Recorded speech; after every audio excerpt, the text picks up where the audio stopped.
ఈరోజు ధర్మపురి దక్షిణాస్వామి టెంపుల్ యొక్క సంబంధించినటువంటి అంశాలపై ఈరోజు ప్రెస్ మీట్ నిర్వహించడం జరిగింది. గత కొన్ని సంవత్సరాలుగా టీఆర్ఎస్ ప్రభుత్వంలో టెంపుల్ నుండి ఏ రోజు కూడా టెంపుల్ ఫండ్స్ కానీ దానికి సంబంధించిన రూపాయలు కానీ ఎప్పుడు కూడా మేము ఖర్చు పెట్టడం జరగలేదు. ముఖ్యంగా అన్నగారు మంత్రి అయిన తర్వాత నేను దేవస్థానం చైర్మన్గా ఉన్నప్పుడు ధర్మపురి పట్టణంలో చాలా వర్కులు చేయడం జరిగింది. దానికి సంబంధించి దేవస్థానం అతిథి గృహాలపై దాదాపు 5 కోట్ల రూపాయలతో టెండర్లు పిలిపించి పనులు చేయించడం జరిగింది. దానికి సంబంధించినటువంటి డబ్బులు రాకపోవడం వల్ల టెంపుల్ జనరల్ ఫండ్ నుంచి 1,20,00,000 రూపాయలకు ఈ కాంట్రాక్టర్కి ఇవ్వడం జరిగింది. అలాగే కేఎన్ఆర్ స్వామికి సంబంధించినటువంటి విషయంలో 2 కోట్లతోనే వర్క్ స్టార్ట్ అయింది. దానికి కూడా పైసలు లేకుంటే 50,00,000 రూపాయలు టెంపుల్ జనరల్ ఫండ్ నుంచి ఈరోజు వినియోగించడం జరిగింది. ముఖ్యంగా దేవస్థానం యొక్క అభివృద్ధి విషయంలో ఎప్పుడు కూడా టీఆర్ఎస్ ప్రభుత్వంలో దేవస్థానం నుంచి ఒక్క రూపాయి కూడా ఖర్చు పెట్టకుండా డోనర్స్తోని ఇవ్వడం జరిగింది. వివిధ అభివృద్ధి పనులు కూడా ఎప్పుడు కూడా టెంపుల్ విషయంలో టెంపుల్ నుంచి ఒక్క రూపాయి కూడా పెట్టడం జరగలేదు. ఎప్పుడు కూడా దాతల నుండి చేయడం జరిగింది. ముఖ్యంగా అన్న ఆధ్వర్యంలో నేను చైర్మన్గా శివాలయంలో 1 కోటి రూపాయలతోని శివాలయంను అధునాతనంగా తీర్చిదిద్దడం జరిగింది. ఈ 2 సంవత్సరాలుగా ధర్మపురి టెంపుల్లో మేము జమ చేసినటువంటి అన్నదానం కావచ్చు, ముఖ్యంగా శ్రీకాంత్ రెడ్డి చైర్మన్ ఉన్నప్పుడు బంగారు కిరీటం కోసం జమ చేసినటువంటి డబ్బులతో ఆటో కొనడం జరిగింది. ఆటోను ధర్మపురికి చెందినటువంటి ఆటో వ్యక్తులందరూ కూడా ఈ ఆటో పనిచేయడం దాదాపు 6 లక్షల రూపాయలు వృధాగా పోవడం జరిగింది. ముఖ్యంగా ఇంకో విషయం చెప్తున్నాను, టెంపుల్ సంబంధించిన విషయంలో చాలా వరకు మన ఈ శ్రీకాంత్ రెడ్డి చైర్మన్ ఉండగా ప్రచార రథం చేయడం జరిగింది. అద్భుతంగా ఉన్నటువంటి ప్రచార రథాన్ని కూడా ఈరోజు మీరు ఒకసారి చూస్తే అది అంతిమ యాత్రకు సంబంధించిన యాత్ర దాని యొక్క డోనర్ ద్వారా చేయడం జరిగింది. ముఖ్యంగా టెంపుల్ అభివృద్ధి విషయంలో నేను ఈరోజు ఛాలెంజ్ చేస్తున్నాను. టెంపుల్ విషయంలో మా పీరియడ్లో ఎక్కడైనా రూపాయి బంద్ అయిన ఒక విషయం చెప్పారు. Night college oriental night college కూడా ఎప్పుడు కూడా బంద్ కాలేదు. ఈరోజు మంత్రి గారు 4 దేవాలయాలకు 8 లక్షల రూపాయలు చొప్పున 32 లక్షల రూపాయలు ఇవ్వడం జరిగింది. ఏది గత సంవత్సరం. ఈ సంవత్సరం ఆ నైట్ కాలేజీ సంబంధించిన రూపాయలు కూడా ఇంతవరకు కూడా జమ కాలేదు. 3 నెలల నుండి నైట్ కాలేజీ సంబంధించినటువంటి కాలేజీ టీచర్స్ కూడా రూపాయలు రాలేదు. ఈ విషయాలన్నీ మీ పత్రికా ముఖ్యంగా తెలియజేసే ఉద్దేశం. 22 మాసాలుగా కాంగ్రెస్ పార్టీ అధికారంలోకి వచ్చిన తర్వాత వాళ్ళ సొంత ప్రయోజనాల కొరకు గుడులను వాడుతున్నారు, బడులను వాడుతున్నారు, అన్ని వ్యవస్థలను కూడా పూర్తి స్థాయిలో వాడడం జరుగుతుంది. కలెక్టరేట్లు, ఎంఆర్ఓ ఆఫీసులు, తర్వాత పోలీస్ స్టేషన్లు ఏ విధంగా అయితే వాడుకుంటారో వాళ్ళ దేవస్థానాన్ని కూడా అదే రకంగా వాడుకునేటువంటి ఒక దౌర్భాగ్య స్థితికి ఈరోజు కాంగ్రెస్ పార్టీ తీసుకొచ్చింది. ముఖ్యంగా ధర్మపురి దేవస్థానానికి సంబంధించి పెద్దలు కేవీ కేశవ్ గారు చైర్మన్గా ఉండే, వారు కూడా మంత్రులు. తర్వాత రత్నాకరరావు గారు చైర్మన్గా ఉండే, వారు కూడా మంత్రులు.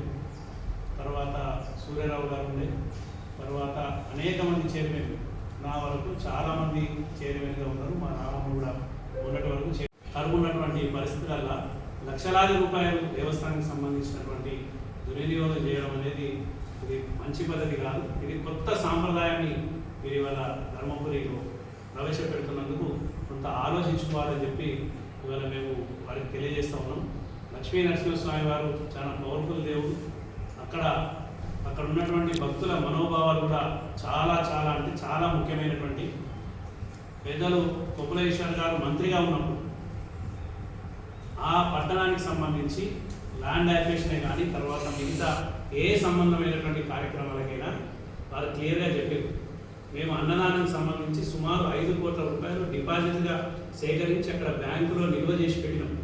మరి అవి వాడదామా, ల్యాండ్ యాక్విజిషన్కు ఇల్లు పొందామా అంటే లేదు, అవన్నీ భక్తులు ఇచ్చినటువంటి సొమ్ము కాబట్టి ఆ దేవస్థానానికి సంబంధించి ఒక్క రూపాయి అవసరం లేదు, నేనే ప్రభుత్వం నుంచి ముఖ్యమంత్రి గారితో మాట్లాడి నిధులు తీసుకొస్తా అని చెప్పి 100 కోట్ల రూపాయలు ఇవాళ దేవస్థానానికి మన ఇక్కడ ఉన్నటువంటి కలెక్టర్ అకౌంట్లోనే అప్పుడు ల్యాండ్ అక్విజిషన్లో 65 కోట్ల రూపాయలు వాళ్ళ అకౌంట్లో కలెక్టర్ అకౌంట్లో వేసినటువంటి చరిత్ర గత బీఆర్ఎస్ గవర్నమెంట్.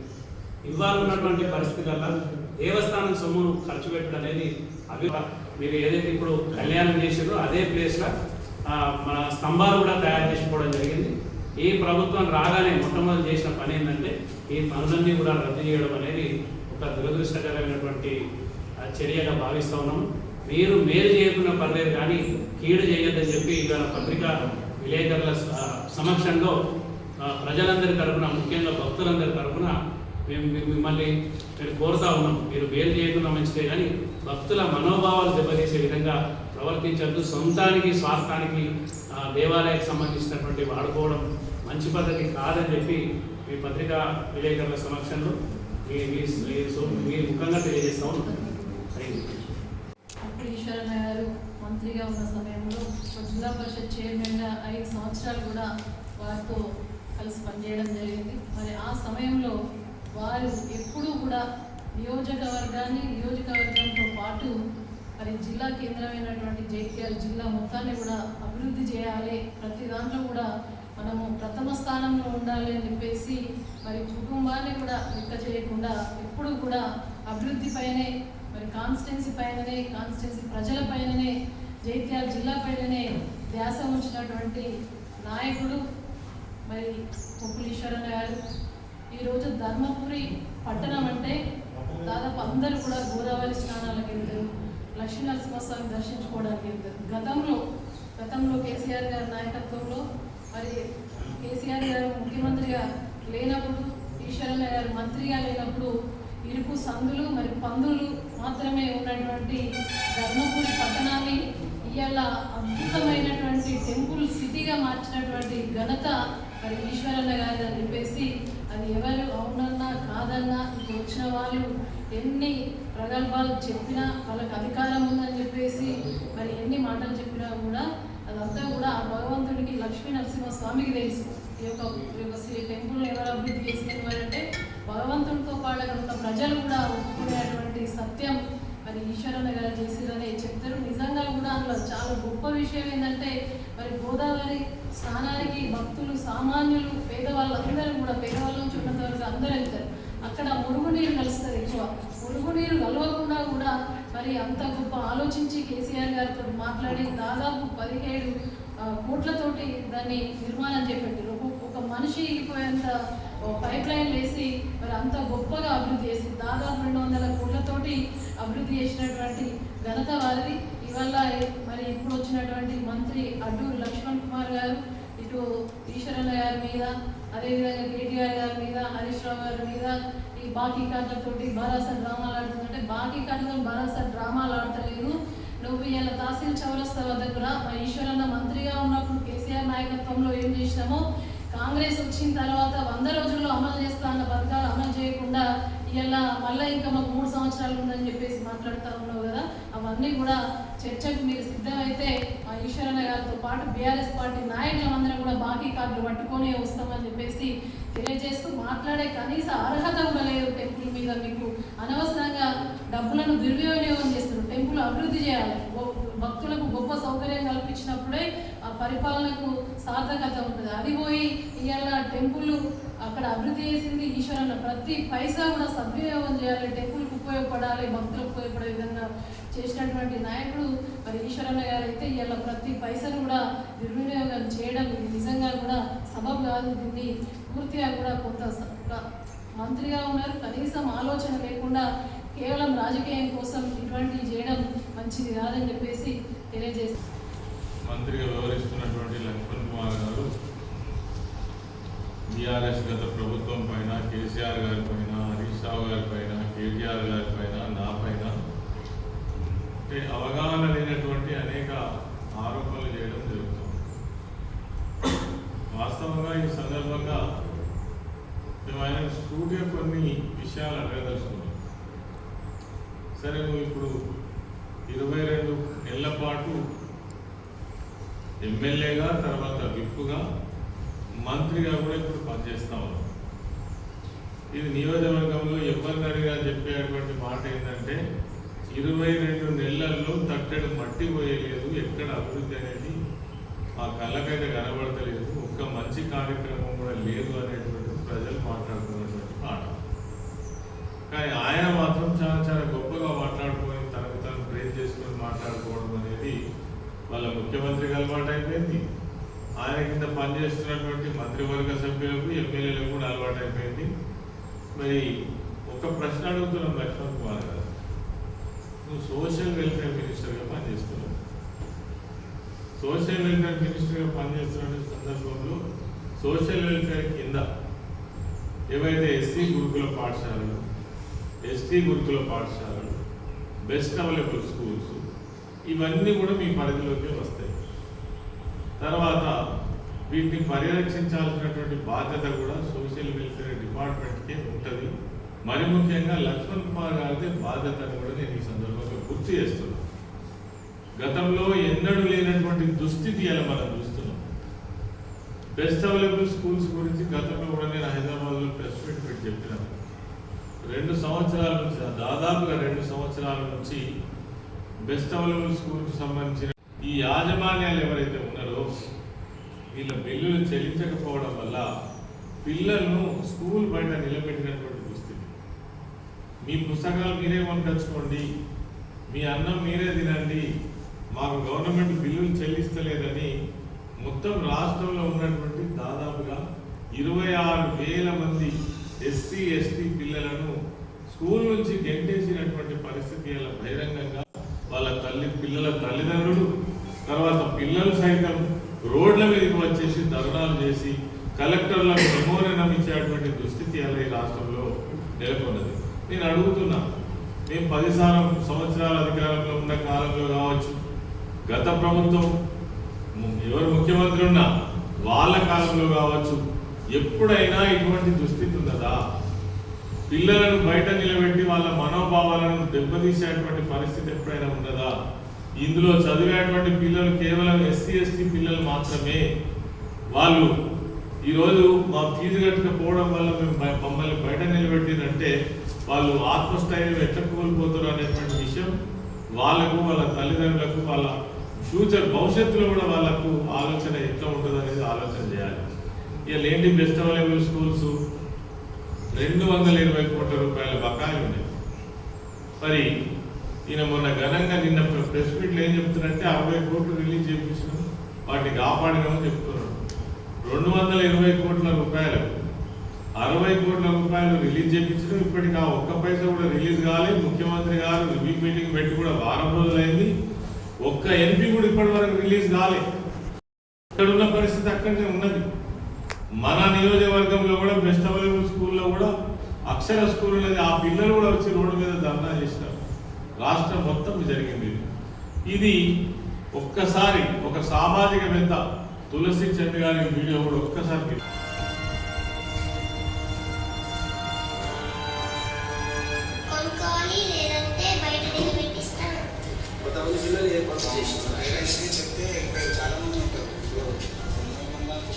వీళ్ళకు ఫీజు కట్టే విషయంలో తెలంగాణ ప్రభుత్వం డిఫాల్ట్ కావడం వల్ల ఇలాంటి 25,000 మంది పిల్లల చదువులు తెలంగాణ వ్యాప్తంగా ప్రమాదంలో పడ్డాయి. మరీ ముఖ్యంగా వీళ్ళంతా కూడా ఎస్సీ ఎస్టీ కమ్యూనిటీస్ కి చెందిన పిల్లలు. అర్థం కావట్లేదా? Best available school scheme pass 2008లో నా టు 4th క్లాస్ పిల్లలకి ఒక్కో స్టూడెంట్ కి 20,000, 5th to 10th class residential schools లో చదివే పిల్లలకి ఒక్కొక్కరికి సంవత్సరానికి 40,000 చొప్పున ఈ స్కీమ్ కింద గవర్నమెంట్ ఇస్తుంది. ఈ స్కీమ్ కోసం లాటరీ ద్వారా పిల్లల్ని సెలెక్ట్ చేసి వాళ్ళకంతా కూడా ఈ బెస్ట్ అవైలబుల్ స్కూల్స్ లో అడ్మిషన్ ఇప్పిస్తారు. కానీ లాస్ట్ 3 years నుంచి ఈ స్కీమ్ పైన మీరు శ్రద్ధ పెట్టాలి.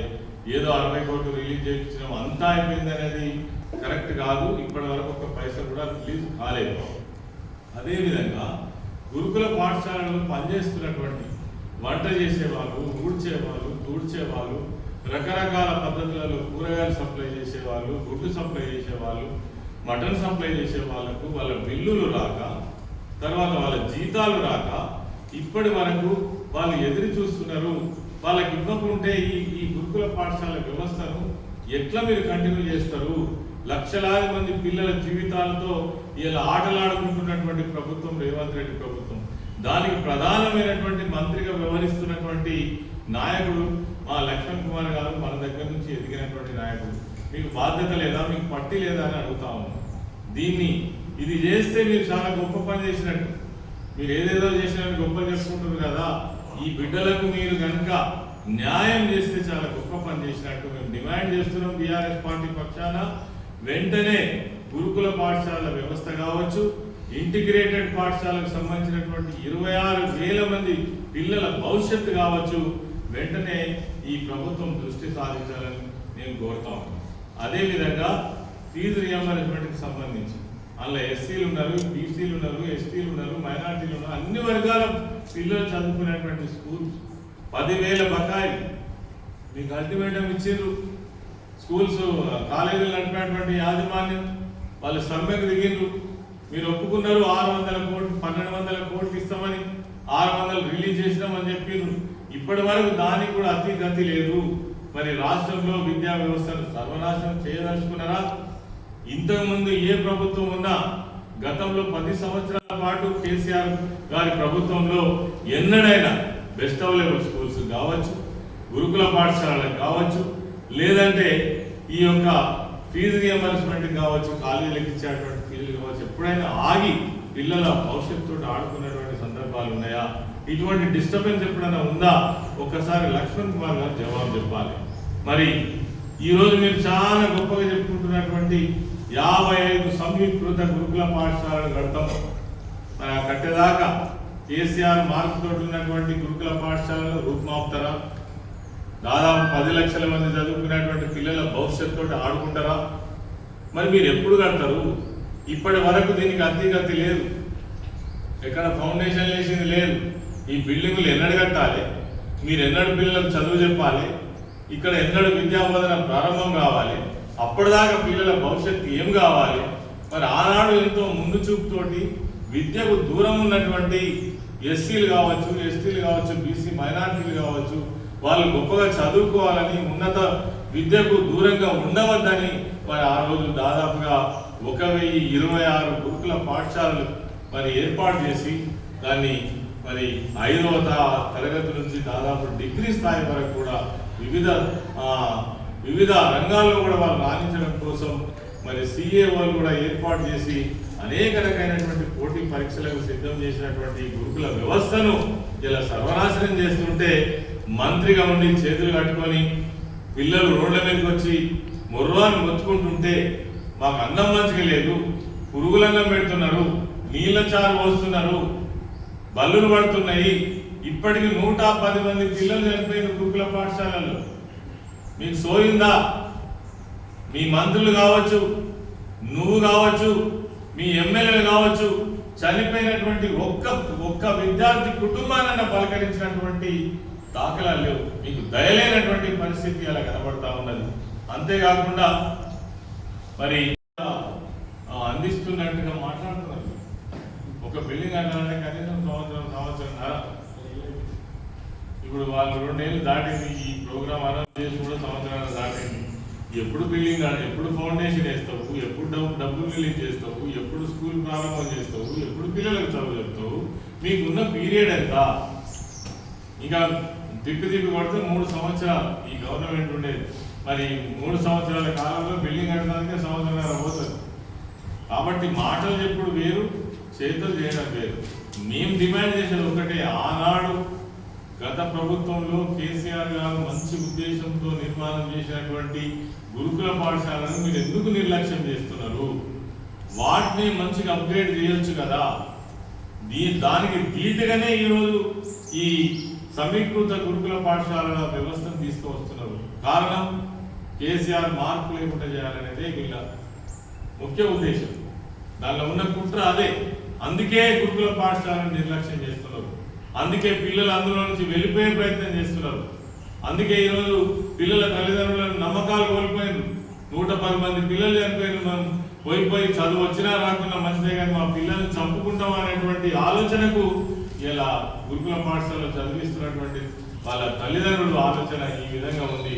అందుకే వీటిని నిర్వీర్యం చేయాలనేది ఈనాడు ఉన్నటువంటి ప్రభుత్వం యొక్క ఉద్దేశం అని మనం ఖచ్చితంగా చెప్పవచ్చు.